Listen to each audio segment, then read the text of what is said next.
अस्सलाम वालेकुम नाज़रीन, मैं हूं अंज़ला ज़शान। प्रोग्राम फ्रंटलाइन फोकस में खुशामदीद। नाज़रीन, अगर हर जानिब से ऐसी खबरें सुनने में आ रही हैं कि जंग के बादल छट रहे हैं और पाक भारत जंग अब नहीं होगी, लेकिन ताहाल वसूख के साथ अभी कुछ नहीं कहा जा सकता। खतरा टल चुका है, क्योंकि भारत की जानिब से किसी भी वक्त किसी भी मिस एडवेंचर के ख़तरे को नज़रअंदाज हरगिज़ नहीं किया जा सकता। और इसी खतरे के पेश नज़र आज़ाद कश्मीर में हंगामी तैयारियाँ भी की जा रही हैं, जबकि फ़ौज ने एक बार फिर खबरदार किया है कि जोग्राफियाई और नज़रियाती सरहदों के दिफा के लिए पूरी तरह से तैयार हैं और भारतीय मुहिम जोई का मुंह तोड़ जवाब भी दिया जाएगा। आज पाकिस्तान ने 450 किलोमीटर रेंज के हामिल इब्दाली मिसाइल सिस्टम का कामयाब तजुर्बा किया है, जो कि दुश्मन के लिए एक इशारा है कि उसकी हर चाल का जवाब देने के लिए हम हर वक्त बिल्कुल तैयार हैं। हकीकत यह है कि मोदी हुकूमत का पहलगाम फॉल्स फ्लैग ऑपरेशन खुद उसी के गले पड़ चुका है और दूसरी जानिब पाकिस्तान की जानिब से पहलगाम साहनी की तहकीकात के लिए अक़वाम मुत्तहिदा का कमीशन बनाने की पेशकश ने यह साबित कर दिया है कि पाकिस्तान इस वाक़े में मुलव्वस नहीं है। इस सारी सूरत हाल के तनाजुर में जायज़ा लेंगे कि अभी इम्कानात क्या हैं और आने वाले दिनों में सिचुएशन कहाँ जा सकती है। हमारे साथ आज मौजूद हैं सीनियर तज्ज़ियाकार हैं सैयद काजी साहब, हमें ज्वाइन करें, और major general retired Tariq Rashid साहब हमारे साथ मौजूद होंगे। Air commodore retired Khalid Chishti साहब हमें ज्वाइन करेंगे और साबिक सफ़ीर हैं डॉक्टर जमील अहमद खान साहब, वो भी हमारे साथ ट्रांसमिशन का हिस्सा होंगे। काजी साहब, आपसे आगाज़ करते हैं। ये कहिएगा कि बाज़ हल्कों की जानिब से ये कहा जा रहा है कि जंग के बादल छट चुके हैं, लेकिन उसके बावजूद वज़ीर इत्तलाआत अता तारड़ और वज़ीर दिफ़ा ख्वाजा आसिफ का मौक़िफ़ है कि भारत की जानिब से कुछ ना कुछ किया जाएगा। तो ये जो कुछ ना कुछ किया जाएगा, ये किस जानिब इशारा है? क्या कर सकता है भारत मज़ीद? ज्यादा से ज्यादा उनजला कोई ये जो नुमाइशी किस्म के कोई, जिस तरह पहले इन्होंने यहाँ एक एक एडवेंचर किया था अभिनंदन का, इस तरह की चीजों को तो मैं रूल आउट नहीं करता। मगर मैं यहाँ आपको ये कहूं कि ये इसको नेसेसिटेट क्या की, ये क्यों, वाई मोदी नीड्स इट, ये जो हुआ ये क्या है। मैं आपको थोड़ी सी मिसाल देता हूँ। कुछ अर्सा पहले मोदी ने सैक किया अपने इदारा शुमारियात के सरबराह को। अच्छा। पता चला कि उसने एक रिपोर्ट लीक कर दी कि यानी 45 साल बेरोजगारी का रिकॉर्ड टूट गया। अब सबका विकास और सबकी तरक्की का ये नारा लेके आए थे, मगर यहाँ तरक्की तो सिर्फ जो है वो उसकी हो रही है, अडानी की हो रही है या अंबानी की हो रही है। अब ये जो इलेक्शन हारे हैं पिछला, और बड़ी मुश्किल से इन्होंने मैनेज किया है अपने उस इलेक्शन कमीशन को, और उसके बाद सुप्रीम कोर्ट में भी इन्होंने जो है वो कहते हैं जी कंप्रोमाइज, या अपोजिशन, उनकी अपोजिशन इल्जाम लगा रही है। तो अब मसला ये है कि जैसे कहते हैं ना कि खारजा पॉलिसी आपकी दाखिला पॉलिसी का तसलसल होती है। तो बात ये है कि ये जितने भी आ रहे हैं फाशिस्ट लीडर, हम इमरजेंस देख रहे हैं। अब जिस तरह ट्रंप साहब को देखें तो वो अवाम के अंदर जो एक रेवोल्यूशनरी एनर्जी है बन रही है, उस जुल्म की वजह से इन्फ्लेशन, वो उसको चीन की तरफ इधर भेज रहे हैं, वो इधर भेज रहे हैं।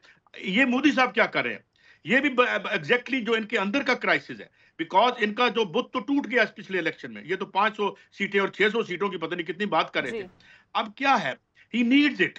अगर दहशत गर्दी नहीं होगी तो मोदी नहीं होगा। उसकी वजह यह है कि ना किसी का 80 करोड़ लोगों को एक खैरात पे लगा दिया उसने, जो आधार कार्ड दे के।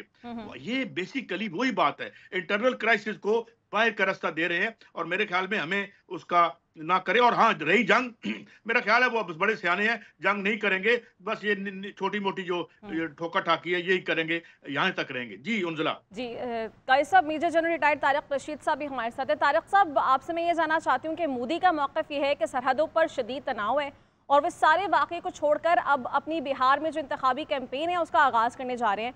वो जब पटना पहुँचे तो उनके वहाँ पर जो मौजूद शहरी थे उन्होंने उनके मुखालिफ कैंपेन चलाई, बैनर्स लगाए गए, लेकिन मोदी की सारी तवज्जो भी ये है कि किसी ना किसी तरह वोट हासिल कर लें हम और कैंपेन का आगाज़ हो जाए, जबकि सरहदें चाहे वहाँ पर कुछ भी होता रहे। तो कैसे देखते हैं आप मोदी के इस बिहेवियर को? देखिए, आपने सही कहा कि अगर बॉर्डरों पे तनाव है तो वो मोदी की वजह से है। मोदी ने बॉर्डर पे तनाव पैदा किया है और धमकी दी। जैसे इनकी एक इंटेलिजेंस जो इंफॉर्मेशन पे लीक हुई कि अगले हम 24 से 36 घंटों में शायद पाकिस्तान पे हमला करें, हमने इंटरसेप्ट की, और 36 क्या, अब तो 48 घंटे से भी ज़्यादा हो गया, और वो चीज़ थ्रेट मटेरियलाइज नहीं हुई। तो ये मोदी ने पाकिस्तान और इंडिया को इस स्टेज पर पहुंचाया है। इसने फॉल्स फ्लैग ऑपरेशन किया, और जैसे आपने बाहर के इलेक्शन का जिक्र किया, तो पहलगाम के इंसिडेंट के दूसरे दिन ही ये वहां बाहर पहुंच गए थे और जाके बाहर स्पीच की इन्होंने।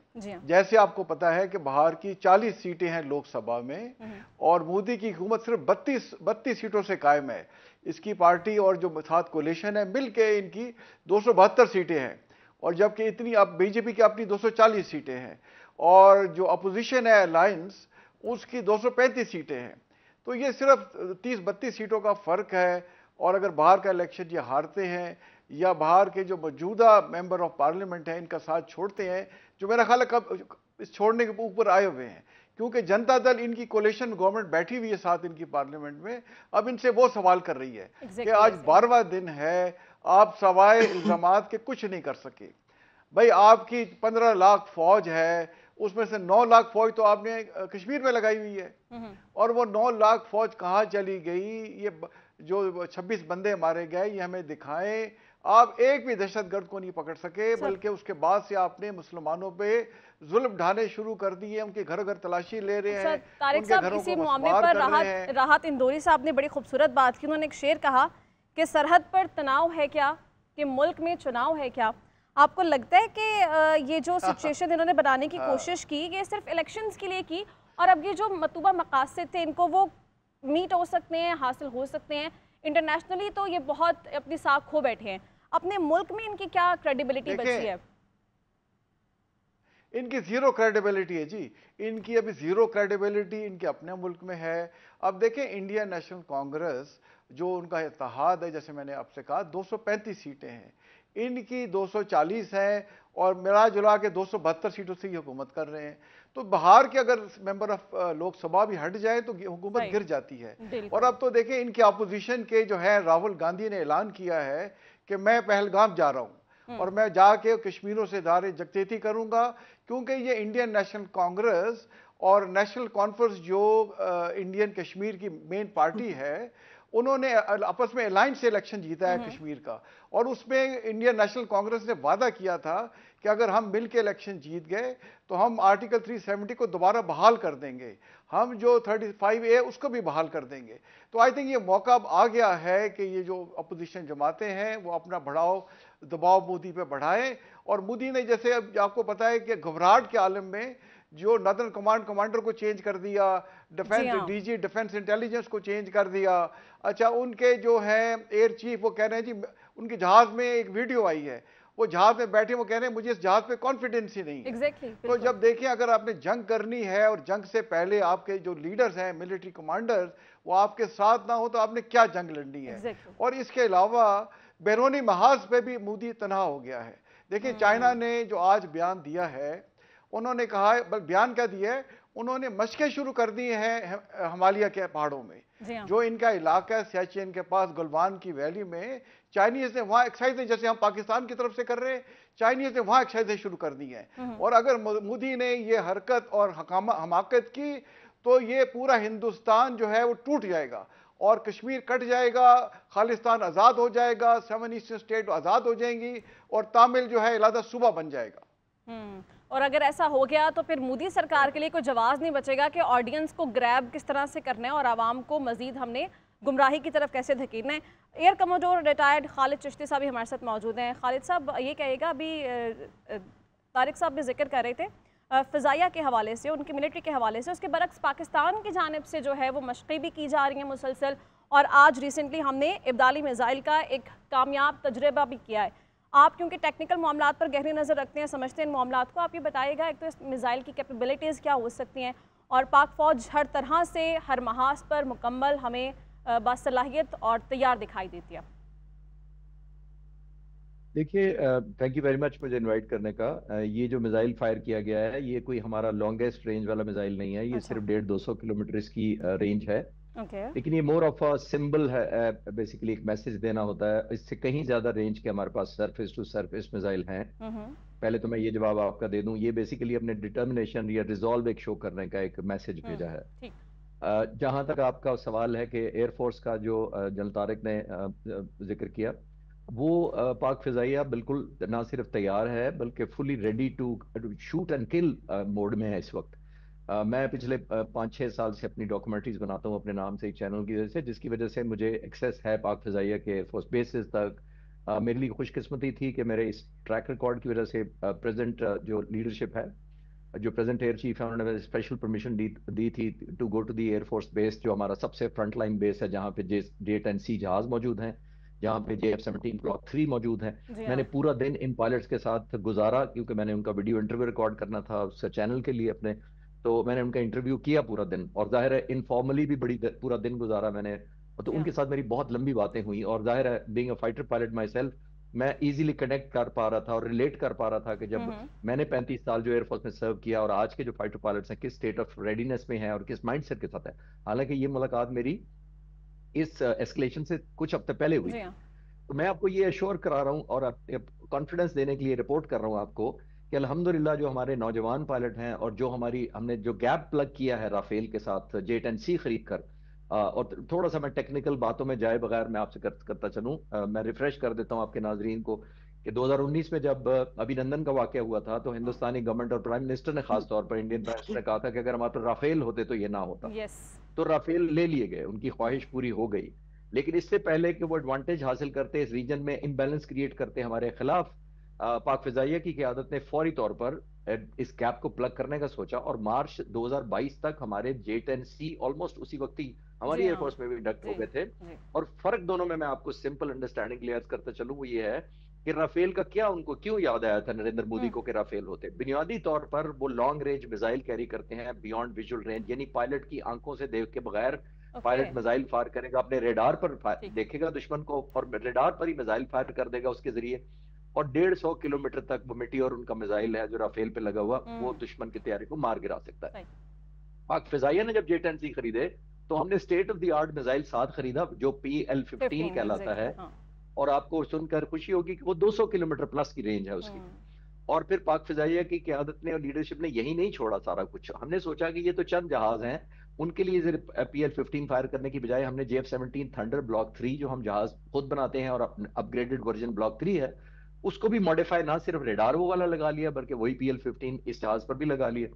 और इस वक्त जो एक और डायमेंशन जो मीडिया में कम बात हो रही है, मैं आपके चैनल पे बताता चलूं कि हम इस वक्त एरोस्पेस मोड में जंग लड़ने के मोड में जा चुके हैं। हम इंशाल्लाह स्पेस से भी लड़ेंगे, हम 3 डायमेंशन देखेंगे और साइबर वॉरफेयर को हम बहुत ज्यादा इंटीग्रेट करेंगे।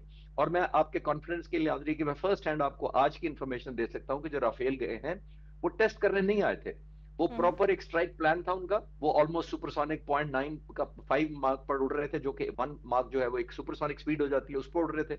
वो पूरा पैकेज और फ्लीट था कि हैवी बॉम्ब्स कैरी कर रहे के ला रहे थे, बड़े तो हाई ऑल्टीट्यूड। ये कैसा प्लान था, ये कैसा प्लान था? ना कोई स्ट्रेटेजी थी, ना ही कोई उनके पास प्लानिंग थी, कि जैसे उन्होंने देखा कि पाक फ़िज़ाइया अलर्ट है, चौकन्ना है, वो फ़ौरन वहाँ से फ़रार हो गए। तो हम ये कह सकते हैं उनके पास बेसिक स्ट्रेटेजी बनाने की सेंस नहीं है, बेसिक प्लानिंग किस तरह से की जाती है ये भी नहीं पता है। डॉक्टर जमील अहमद खान भी हमारे साथ मौजूद हैं, साबिक़ सफ़ीर। डॉक्टर साहब ये कहिएगा कि अभी तक पाकिस्तान का जो सारे मामले पर सिफारती सतह पर किरदार रहा है, आपको लगता है मज़ीद बेहतर हो सकता था, या आप सेटिस्फाई हैं सारी सिचुएशन से जो पाकिस्तान ने इस तमाम तर मामले को जिस तरह से रिप्रेजेंट किया है, आलमी सतह पे भी और फिर सिफारती सतह पे भी? जी, जब इंडिया ने अपने तरफ से तरफा तौर पर फैसला करके इंडस वाटर ट्रीटी के बारे में जब अपना मौक़िफ़ बयान किया दुनिया के सामने, तो हमारा दूसरे दिन मौक़िफ़ आ गया और जो इंडिया ने मेजर्स लिए थे हमने उसके मैचिंग बल्कि एक स्टेप ज़्यादा लेके मेजर्स ले लिए। उसके साथ साथ हमने जो डिप्लोमेटिक अपनी एग्रेसिव डिप्लोमेसी की है उसका हमें नतीजा ये निकला है कि आपने देखा सिक्योरिटी काउंसिल की जो स्टेटमेंट पास हुई है उसमें पाकिस्तान का जिक्र जो इंडिया लाना चाहता था, ओरिजिनल जो टेक्स्ट में पाकिस्तान की तरफ इशारे किए गए थे, उंगलियां उठाई गई थी, अमेरिका की तरफ से ये स्टेटमेंट को दाखिल की गई थी सिक्योरिटी काउंसिल में। लेकिन हमारे भी दोस्त हैं उसमें, चाइना भी था, बाकी ममालिक थे, वो उस पर एग्री नहीं हुए और उनको पाकिस्तान पर जो फिंगर पॉइंटिंग इंडिया करना चाहता था उसको चेंज करना पड़ा। तो ये हमारी एक बहुत बड़ी कामयाबी थी। उसके साथ साथ आप देखें कि पुलवामा के वक्त में जब सिक्योरिटी काउंसिल का रेजोल्यूशन पास हुआ तो उस वक्त फिंगर पॉइंटिंग की गई थी, इस वक्त कोई नहीं और ये इसी वजह से कि हमारी लीडरशिप ने भी और हमारी डिप्लोमेसी ने भी जो काम किया, और उसमें हमने इतने साफ और शफाफ तरीके से दुनिया के सामने अपने डिप्लोमेटिक चैनल्स के जरिए बता दिया कि बिल्कुल आइए आप साफ शफाफ और इंडिपेंडेंट इस पे इन्वेस्टिगेशन कर लें। चाइना ने इसको बहुत ज़्यादा सिक्योरिटी काउंसिल में उठाया, बाकी ममालिक ने इसको सराहा। तो उस लिहाज से हमारी ये जो नैरेटिव हमने बिल्ड किया, और साथ में आप ये देखें कि इसके हर लफ्ज़ को और हर जुमले को मैंने इंटरनेशनल लीगल फ्रेमवर्क के तनाजुर में इसको मैंने जांचा और परखा है। और मैं आपको सियाको सबाक के साथ सिक्योरिटी काउंसिल सियाको सबाक के साथ यूएन चार्टर के हिसाब से मैं आपको बता सकता हूं कि हमारी जो स्टेटमेंट निकली है उसमें नेशनल सिक्योरिटी काउंसिल के तरफ से वो तमाम के तमाम point with in international norms हैं, इंटरनेशनल लीगल फ्रेमवर्क है। वो कैसे देखिए, सबसे बड़ा उसमें नुक्ता जिसमें कि दुनिया इलाम है भी और दुनिया फिक्रमंद है और सहमी हुई है, वो क्या है? पाकिस्तान ने कह दिया और बिल्कुल सही कहा और बिल्कुल इंटरनेशनल कानून के मुताबिक कहा कि पानी हमारी लाइफलाइन है और अगर पानी बंद हुआ तो हम इसको जंग समझेंगे, इसको it will tantamount to declaration of war, and declaration of war it attracts United Nation chapter 7, United Nation charter का चैप्टर 7 अट्रैक्ट हो जाता है इससे। तो लिहाजा सारी दुनिया इस पर, फिर आपने देखा कि सारों ने जो इस पर बात की, किसी ने ऐसा नहीं कहा। माइक पॉम्पियो कल जो माइकल रोबियो ने जो बात की है उसमें थोड़ा सा वो टिल्ट कर गए हैं अपना इंडिया के तरफ से, लेकिन उस पर भी कोई खास फर्क नहीं पड़ा। ठीक, अच्छा तो कहने का मकसद है यस कंक्लूडिंग। हाँ, पाकिस्तान ने भरपूर तरीके से अपना स्टांस रखा है और इंटीग्रिटी में अभी पाकिस्तान 100% पॉजिटिव भी दिखाई दे रहा है। काजी साहब ये कहिएगा कि कुछ हल्के हैं जो कि ये समझते हैं कि ये मसला कश्मीर हल करने का बेहतरीन मौका है, और आज रिजवान सईद शेख साहब पाकिस्तानी एम्बेसडर, उन्होंने भी ये कहा कि ट्रंप जो कि खुद को पीस मेकर कहते हैं वो इस तमाम तर सिचुएशन में किरदार अदा करें, लेकिन अभी तक उनकी जानिब से भी कोई खातिर खा बयान सामने नहीं आया। आपको लगता है कि क्या मसला कश्मीर के हल के बगैर देरपा अमन इस खत्ते में मुमकिन हो सकता है, या ये ऐसे ही चलता रहेगा, कुछ देर की खामोशी होगी फिर हम उसी दहाने पर आ खड़े होंगे? देखिए, मसला कश्मीर तो हल होना चाहिए, उनको आके खुद राय, ये जो एक मामला 47 में गलत हुआ जी, तो मैं अर्ज कर रहा हूँ देखें, एक मसला कश्मीर तो नहीं है ना, रेड कॉरिडोर देख लें, जहाँ ना उनकी फौज जा सकती है ना उनकी, वो हमने बनाया है रेड कॉरिडोर, वहां जो प्रो मो अभी तक लड़ रहे हैं वहां पे, उधर कोई घुस नहीं सकता। और अभी आप रेड कॉरिडोर अगर मारे नेट पे तो वो देखें इंडिया के कितने सूबे बनते हैं और कितने जिले बनते हैं, ये हमने तो नहीं किया। हर जगह है इंडिया और सब कॉन्टिनेंट के बारे में लोग कहते हैं कि ये मुख्तलिफ कौमियतों का जेल खा, तो सब कौमियतों की आजादी तो इकट्ठी है, मगर कश्मीर में सबसे ज्यादा ज्यादती हुई। 9 लाख, अभी जनरल साहब बता रहे थे कि 9 लाख फौज वो आपने वहां बिठा रखी है, अल्लामान अल हफीज, मुझे बताएं, और हमें कहते हैं कि वहां जो है इंसर्जेंसी क्यों है। तो बात ये है कि बेसिकली यही बात है, मसला ये है कि जब तक ये हुक्मरानी का स्ट्रक्चर है, और मोदी क्या करे, देखे ना, अब मैं जिस तरह मैंने पहले अर्ज किया था कि जो सबसे बड़ी मुसीबत ये है कि ये कोई 1 इंच तारीख को आगे बढ़ा नहीं सकते। जितनी आपकी जो ग्रोथ रेट है वो जिस तरह मैंने पहले कहा कि डॉक्टर कुमार जो है इसका इनकी यूनिवर्सिटी का, वो कहते हैं कि 2% का ग्रोथ रेट 7% है और 98% का ग्रोथ है -2%। अब मोदी क्या बेचे, उसे पता है इलेक्शन में उसे अब जूते पड़ने वाले हैं, माफी चाहता हूँ, पार्डन माय फ्रेंच। तो अब ये क्या कर रहे हैं, ये अपनी आवाम को भी अजाब डाल रहे हैं, हमारे पास भी लीथल वेपन्स हैं, उनके पास भी लीथल वेपन्स हैं, बजाय ये कि हम यहाँ गुर्बत से लड़ें, यहाँ पे ऑपरेशन से लड़ें और जो है वो आगे बढ़े, मगर क्या कि नहीं, अब आरएसएस और ये लोग जो हैं हमें ये कहते हैं। यानी मोदी साहब एक ऐसे हालात पैदा कर चुके हैं कि खुद ही हुकूमत बंद दरवाजे में पहुंच चुके हैं, पता ही नहीं है कि यहाँ से वापसी का सफर जो है वो कहाँ से शुरू होगा। नाज़रीन, ट्रांसमिशन का वक्त अपने इख्तिताम को पहुँचते हैं, मुझे इजाज़त दें, अपना ख्याल रखें, अल्लाह हाफ़िज़।